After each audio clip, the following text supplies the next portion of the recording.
Gracias. Muy buenas tardes, amigos. Un gusto en saludarles. A nombre de Actualización Profesional con Excelencia Académica y de su servidor, el licenciado Rubén Vera, los saludamos en esta tarde del 19 de abril del 2020. Y la intención de esta cápsula es externar nuestra opinión respecto de un tema que hemos escuchado en los últimos 3 días.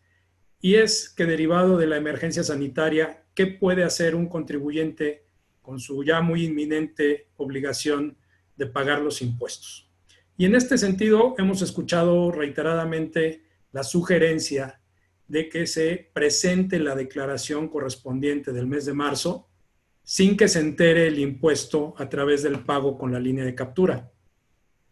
Y la verdad es que tenemos dudas respecto a hacer un análisis en ese sentido. En principio de cuentas, queremos señalar lo que nos establece la regla miscelánea, la resolución miscelánea, respecto de este supuesto que pudiera haber en relación con la presentación de la declaración sin el pago del impuesto.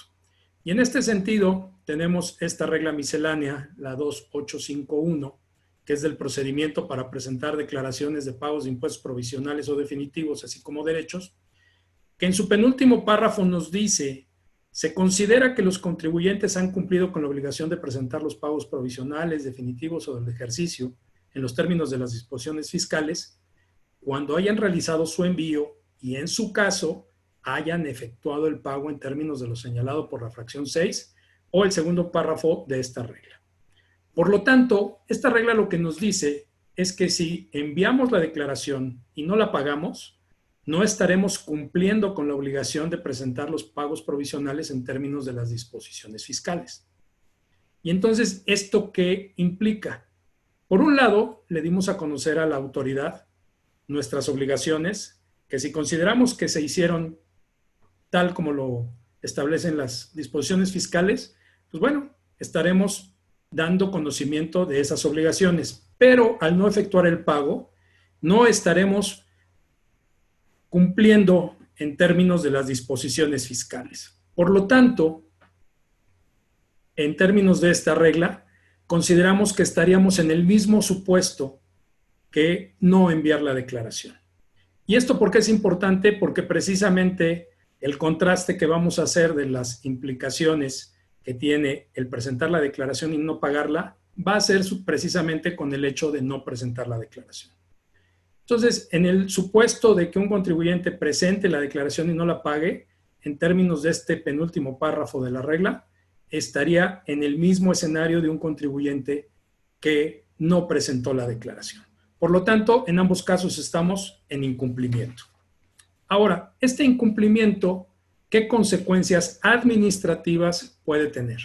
Bueno, la primera, y que creo que es la que preocupa a muchos de los contribuyentes, es en relación con la cancelación de sellos digitales. Y vamos a ver en esta parte qué nos dice el artículo 17H bis del Código Fiscal, y dice que se podrán restringir temporalmente el uso de los certificados de sellos digitales cuando se detecte que los contribuyentes en un ejercicio fiscal y estando obligado a ellos, omita la presentación de la declaración anual transcurriendo un mes posterior a la fecha en que se encontraban obligados a hacerlo en términos de las disposiciones fiscales, o de 2 o más declaraciones provisionales o definitivas consecutivas o no consecutivas. Que este es el caso en que nos encontraríamos si presentamos la declaración y no la pagamos, y si no la presentamos. Aquí lo importante será que cada contribuyente se cerciore de que los pagos provisionales de enero y febrero se presentaron y cumplieron correctamente.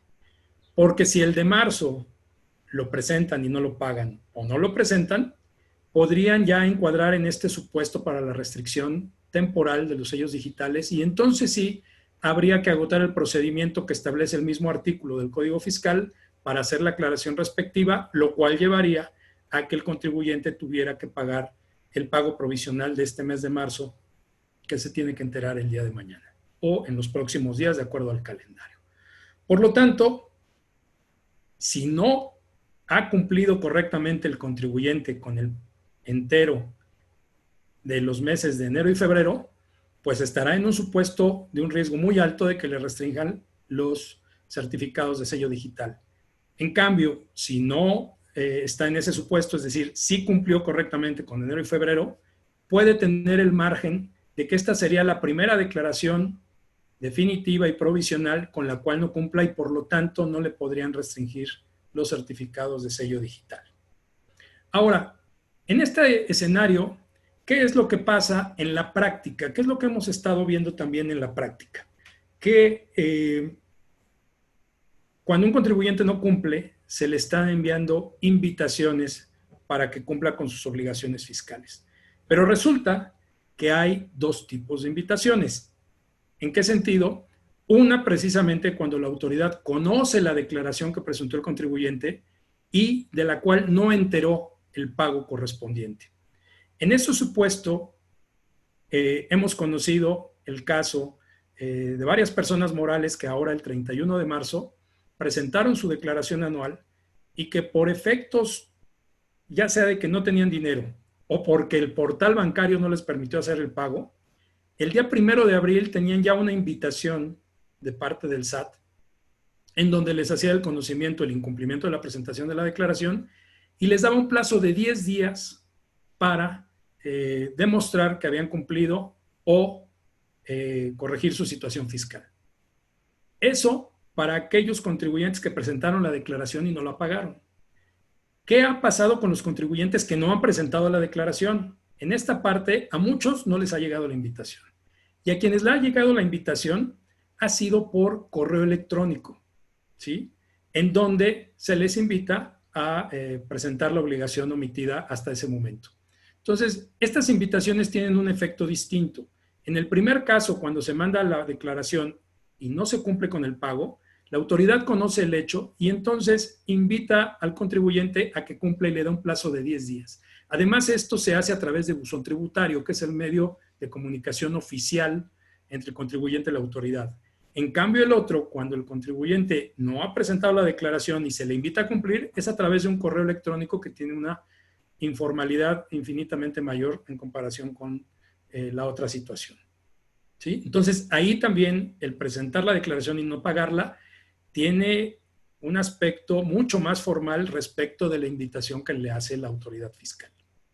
Por otra parte, tenemos un tema también de una posible ejecución. ¿En qué sentido? En que si el contribuyente presentó su declaración y no la pagó, la autoridad conoce cuál es el impuesto o los impuestos autodeterminados por el contribuyente y en un momento dado puede simplemente acudir a ejecutarlos, a exigirle el pago y ante la omisión del pago iniciar el procedimiento administrativo de ejecución a través del embargo de bienes suficientes para cumplir con ello.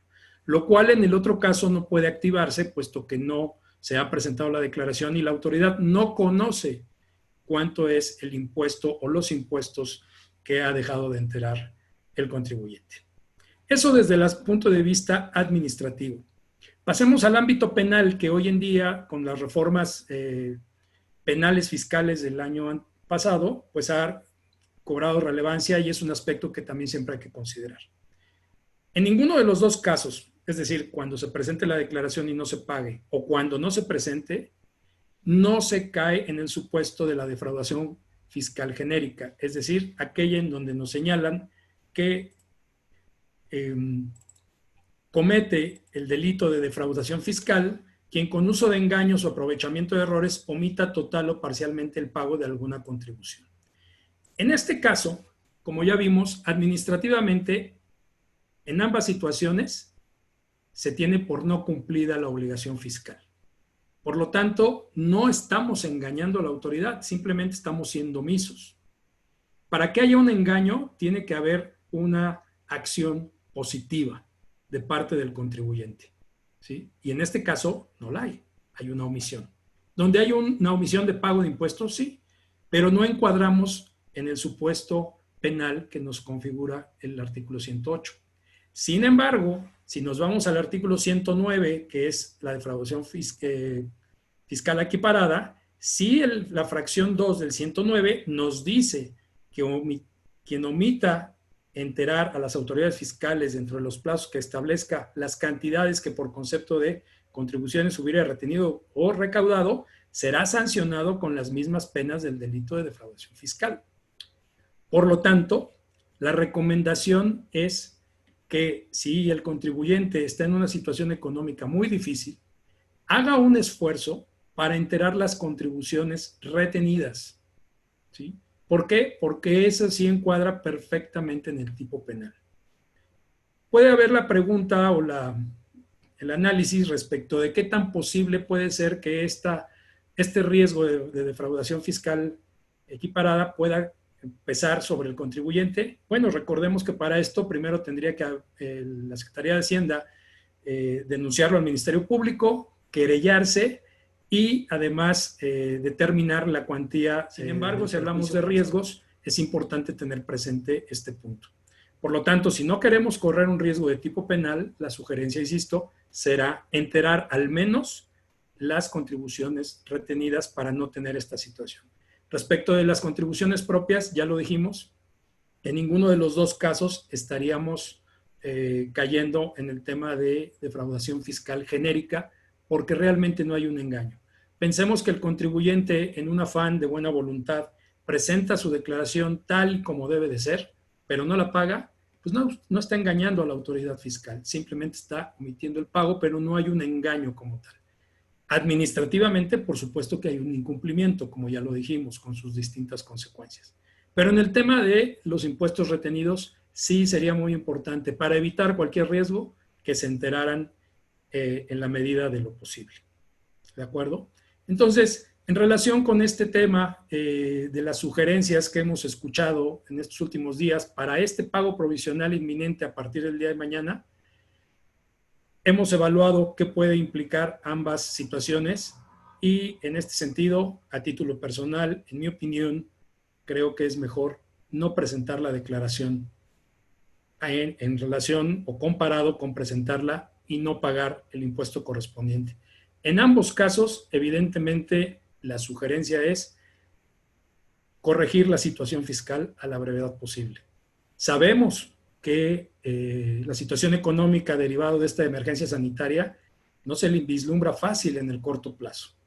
Entonces, dependiendo de la situación de cada contribuyente, de lo que pueda presupuestar, de lo que pueda visualizar hacia el futuro, será importante tomar una decisión al respecto. ¿Sí? Cada contribuyente tiene una situación distinta. Por lo tanto, en este punto será la valoración y la decisión de cada quien la forma en cómo cumplir. Pero por las consecuencias administrativas y de presión que puede ejercer la autoridad fiscal, como ya lo comentamos, en mi opinión, me parece que puede ser más recomendable no presentar la declaración en este mes que presentarla con la omisión de pago.